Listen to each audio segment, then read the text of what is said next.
This is the optional maintenance lift for the Kubota Z400 series. I'll show how it works. Pull 2 pins.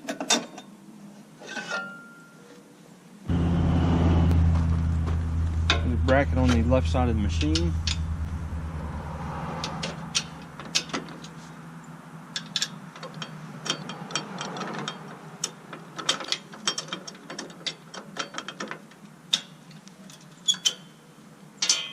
Pull that pin.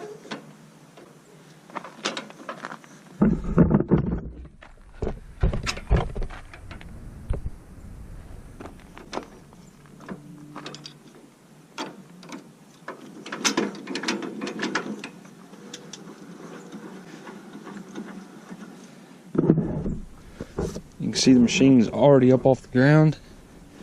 I'll just show how easy it winds. Taking one finger and turning it.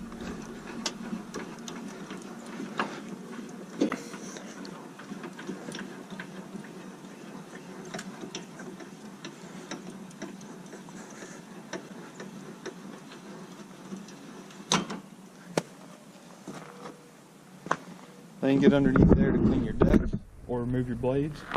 You can see the foot also swivels on it.